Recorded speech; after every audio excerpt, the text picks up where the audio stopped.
Kira-kira Bapak tahu nggak kapan datangnya kematian? Apakah Bapak yakin saat kematian itu datang, pahalanya lebih besar dari dosa-dosa?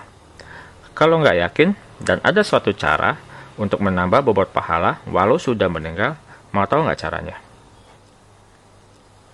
Begini Pak, kalau kita rentangkan garis kehidupan seperti ini.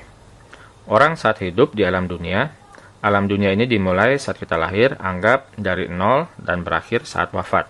Rata-rata sih orang Indonesia usianya sampai 75 tahun. Usia 75 tahun aja sudah dianggap bonus. Tapi anggaplah 75 tahun. Saat usia 75 tahun kita wafat. Rentang kehidupan ini disebut dengan kehidupan dunia. Betul ya? Setelah kehidupan dunia, Bapak setuju dong ada yang kehidupan lain, ada yang namanya kehidupan akhirat. Kalau kita lihat usia kehidupan kita yang 75 tahun di dunia ini, pasti rasanya panjang banget. Tapi kalau dibandingkan dengan kehidupan akhirat, kira-kira mana yang lebih panjang? Tentu kita percaya kehidupan akhirat jauh lebih panjang alias kekal abadi. Semasa kehidupan di dunia, biasanya orang bekerja untuk mendapatkan uang. Untuk apa? Biaya hidup, pendidikan anak, dana pensiun, terakhir tentunya juga untuk warisan. Selain untuk ini semua, juga untuk membeli aset seperti rumah, mobil, tanah, dan kebun-kebun dan yang lain-lain. Tapi tentunya setelah kita meninggal, saat ajal menjemput, semua ini akan kita tinggalkan. Nah, di alam akhirat nanti, kalau kita ibaratkan di dunia, kita juga ingin bisa membangun aset seperti rumah, mobil, taman, kebun yang mengalir sungai-sungai yang indah di dalamnya. Aset akhirat ini kita bisa bangun dengan perbuatan-perbuatan yang kita lakukan sewaktu di dunia. Perbuatan kita yang sifatnya menambah pahala atau memberi nilai plus-plus seperti sholat, zakat, dan berbuat baik. Tapi sayangnya nih, tidak semua perbuatan kita itu sifatnya menambah pahala. Ada juga perbuatan-perbuatan kita yang sifatnya mengurangi pahala atau yang minus seperti maksiat, ghibah, bohong, munafik. Jadi perbuatan yang plus-plus dan yang minus-minus ini yang kita lakukan di dunia ini, yakin nggak kalau pahala kita ini akan lebih banyak dari dosa-dosa kita? Lalu pertanyaannya, bagaimana saat kita wafat alias meninggal? Kan semua ini akan terputus dan terhenti. Sampai saatnya nanti, saat hari akhir di mana semuanya itu akan ditimbang. Untuk menentukan apakah kita akan masuk surga atau neraka. Sekali lagi, apakah kita yakin pahala yang kita lakukan di dunia ini lebih besar dari dosa-dosa kita? Lalu bagaimana dong caranya? Setelah meninggal, bobot pahala kita bisa terus mengalir.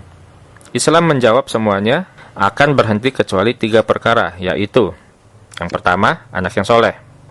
Kedua, ilmu yang bermanfaat. Ketiga, sedekah amal jariah.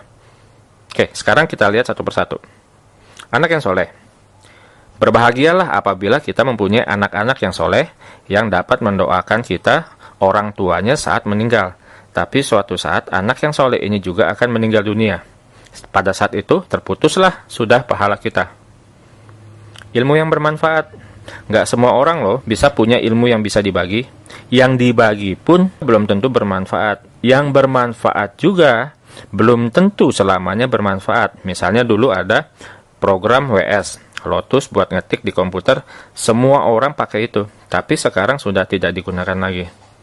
Lalu yang ketiga adalah sedekah amal jariah. Salah satunya dilakukan dengan cara berwakaf.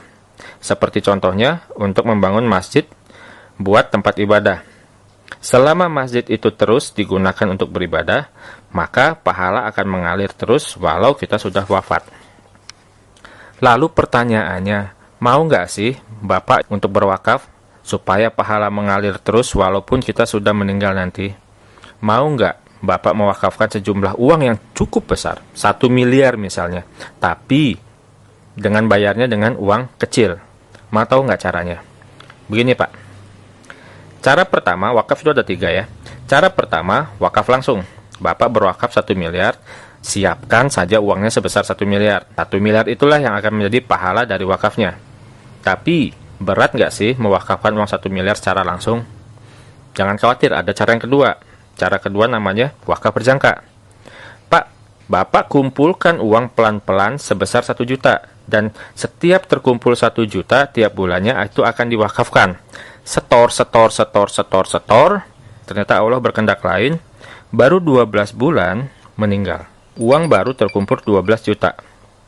Walaupun niatnya ingin wakafkan uang 1 miliar, tetap saja yang menjadi pahala wakafnya hanya yang 12 juta itu aja.